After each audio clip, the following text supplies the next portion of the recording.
Assalamualaikum warahmatullahi wabarakatuh. Alhamdulillah sore ini kita kedatangan tamu yang sengaja kita undang, Bapak Dedi Prima Putra, Bapak Prof. Dedi Prima Putra. Beliau ini ya macam-macam, dah pasti macam-macam jabatan beliau. Yang jelas beliau sudah pengajar di Fakultas Farmasi ya di Universitas Andalas. Baik Prof, kita akan bincang sore hari ini. Keahlian Prof itu di tanaman obat, salah satunya. Kita coba mengangkat secara garis besar dulu. Bagaimana mengembangkan tanaman obat. Jadi topik utama kita hari ini adalah pengembangan tanaman obat berbasis nagari. Mudah-mudahan ini bisa ditangkap oleh nagari. Tentu semua akan bergerak, terutama menjadi aktivitas UMKM. Ya, tentu dalam rangka peningkatan pendapatan masyarakat. Ya. Nah, itu kira Prof. Silakan Prof.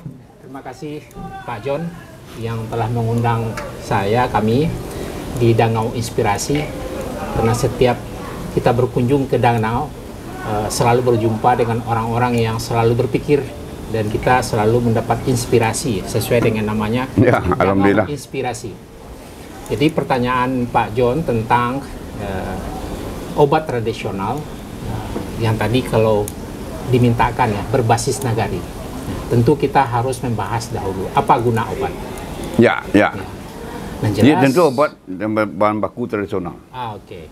Nah, kalau kita bicara obat tradisional adalah pengetahuan masyarakat tradisional dan setiap negara pasti punya pengetahuan tradisional yang telah digunakan turun-temurun sampai berabad-abad yang lalu. Tapi di kita kan kurang berkembang, Prof. Nah, ini kayaknya tidak dapat tempat obat tradisional ini. Persoalannya, dengan menghabiskan uang negara ini puluhan triliun untuk beli obat aja itu, obat kimia.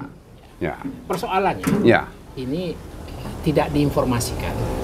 Tersimpan aja di orang tua kita di kampung dan kemudian tidak dikembang tumbuhkan sehingga mengatasi. Tidak digali oleh perguruan tinggi?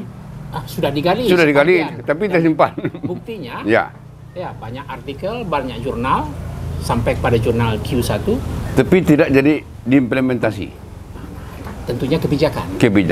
Nah, ini kita coba.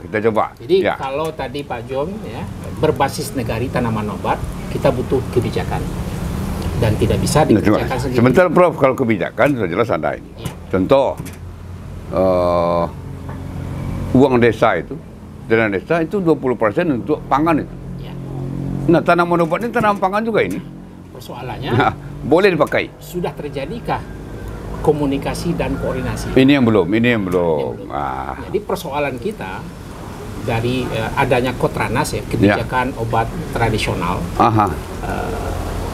pada 2009 dan 2010 Oh, sudah jadi kebijakan itu? Sudah, kebijakan adanya Kotranas Sehingga sampai sekarang melalui Kemenkes dengan melibatkan berbagai perguruan tinggi dan stakeholder telah dihasilkan farmakoherbal edisi 1 dan suplemen dan edisi 2 suplemen. Itu sudah mencakup ada beberapa ratus, 200 lebih. Nah, itu belum cukup karena dari kajian Ristoya, riset tumbuhan obat dan jamu, kita punya 50.000 ramuan. Kalau Indonesia? Seluruh Indonesia, dari Sabang sampai Merauke. Artinya kita di Indonesia punya 50.000 ramuan. Lebih 50.000 ramuan yang telah dicatat, teridentifikasi. Nah, tanamannya mencakup 3.000 lebih. 3.000 lebih. Bayangkan. Pertanyaan saya sederhana. Kalau itu bisa jadi tanaman obat, kalau dia sudah jadi obat, tadi apa? Farmakoherbal. Farmakoherbal. Nah, sudah bisakah dokter memberi resep itu? Nah, ini persoalan juga. Perlu dipelajari bahwasanya pengetahuan tradisional, level bentuk sediaan yang paling yang digunakan turun-temurun kita sebut selama ini jamu. Jamu ya, oke. Nah, jadi dari kepercayaan, dari pembuktian, dari nenek kepada anak, kepada cucu, dan diwariskan turun-temurun. Nah, celakanya kalau tidak ada anak dan cucunya yang mau melanjutkan, maka ilmunya hilang. Ini baru sampai tingkat jamu ya. Nah, kemudian pemerintah ya, dengan riset, dengan dibantu oleh peneliti, mengembangkan 2 tipe lagi, namanya herbal terstandar.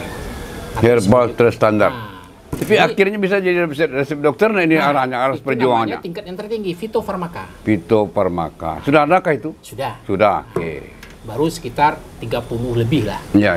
Pada 2000 sekian ya. Sekarang mungkin sudah bertambah terus ya. Fitofarmaka. Nah, sedangkan untuk jamu ada belasan ribu. Nah, untuk OHT ada ratusan.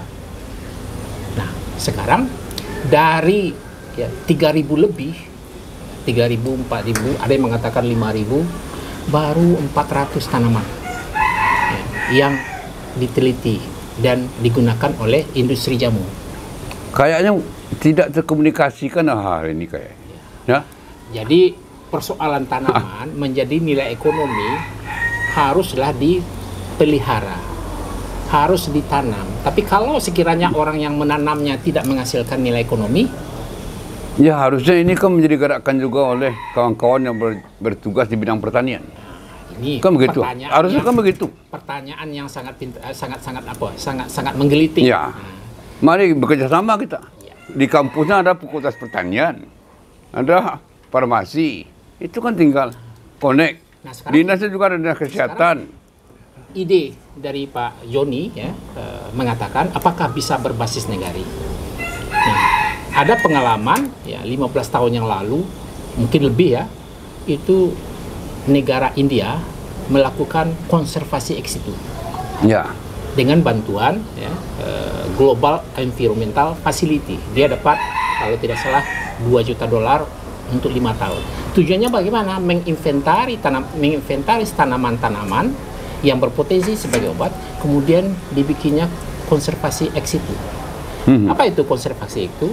Di lahan kabupaten kota atau nagari ada arboretum, ada taman tamannya itu ya. Bisa menjadi wisata, tetapi dipelihara tanaman obat dan itu kan menjadi pendidikan. Dan itu kan bisa juga jadi ide di negari. Itu ide pertama. Ya. Kenapa konservasi? Karena kebutuhan lahan yang tidak terkendali, misalnya perubahan lahan menjadi sawit, belum ada penelitian untuk meneliti adakah tanaman yang berpotensi, tahu-tahu sudah hilang. Ya. Nah, kebutuhan. Nah, jadi pemikiran bahwasanya kalau kita mau merubahkan, katakanlah food estate ya, harusnya diteliti dulu ya tanaman itu. Kalau memang itu lahannya mau diambil, dipindahkanlah jenis-jenis tanaman yang berpotensi nilai ekonomi kalau dikembang tumbuhkan pada tempat konservasi ex situ. Ya. Nah, harus dilakukan itu dulu. Jadi kalau menurut saya ini hampir tak terkomunikasikan ini. Iya. Nah, ini kita mulai detik ini kita komunikasikan. Karena ini peluang peningkatan ekonomi rakyat. UMKM bergerak. Nanti kan permasalahan siapa yang mau beli, ini pasar. Kalau sudah kontainer produksinya pasti ada yang beli. Saya pastikan. Tapi kalau produksinya cuma 1 gerobak, ada yang beli. Tidak bernilai jadinya. Nah, makanya per nagari basisnya. Jadi artinya kalau sudah ada yang konservasi tanaman itu, sehingga tanaman itu tidak susah mencari, bila dibutuhkan, tinggal lagi ahli pertanian membuat kultur jaringan untuk menjadikan ya puluhan ribu bibit. Kalau mau gampang aja itu. Tidak susah itu. Jadi kebanyakan hasil penelitian di kampus, ya banyak industri, dia bertanya, Bapak menghasilkan senyawa yang berkhasiat sebagai anti diabetes, bahan bakunya ada tidak? Ya karena diambil dari hutan, tidak ditanamkan, tidak diprogram, ya tidak bisa dijawab. Iya. Nah, jawaban paling tentu harus ada budidayanya. Nah, kalau sudah begitu jawabannya industri pasti wah masih panjang lagi gitu. Iya, maka kita harus ungkap itu. Di negara itu komoditi ini saja, di negara itu ini. Jadi nanti pasar akan melihat. Yakin saya itu. Nah, kita mulai satu komoditas yang paling banyak di Sumatera Barat. Pala, gambir, kayu manis. Nah, kalau kita lihat tinggal tambah serewangi. Tambah itu lagi jahe-jahean. Jahe. Nah, baru pada tahap penyiapan bahan baku, masih belum juga kita mengolah dalam konteks manajemen stok. Baik, Prof. Jadi untuk mengawali pembicaraan kita hari ini, cukup sampai sini dulu, Prof. Nanti setelah itu kita kupas satu-satu. Jadi mudah-mudahan Prof bisa menyajikan minimal 10 judul. Ya. Amin ya. Baik kawan-kawan semua, diskusi kita sore ini dengan Profesor Dedi ini mudah-mudahan bisa kawan-kawan memahami. Mudah-mudahan mau dan mampu mengkomunikasikan dengan para pihak. Sehingga bermanfaat ke depan. Mulai pemerintahnya, provinsi, kabupaten sampai nagari, pemegang kebijakan lainnya, para petani, termasuk para pengusaha. Gitu, Prof? Saya tidak berharap kita terbangun setelah obat kita dibawa ke luar negeri, tanaman kita, kemudian menghasilkan produk, dijual lagi pada kita. Nah, dia hanya menyebutkan asalnya dari Indonesia. Kadang-kadang dia tidak mau menyebutkan asalnya. Nah, mudah-mudahan tidak terjadi demikian. Ya, sudah banyak terjadi. Sudah macam-macam terjadi. Tapi sudahlah, kita akhiri itu, ke depan kita bangun. Sudah saatnya kita bangun ini, Prof. Terima kasih banyak. Assalamualaikum warahmatullahi wabarakatuh. Waalaikumsalam Terima kasih, Prof. warahmatullahi wabarakatuh. Video kami kali ini, terima kasih sudah menonton.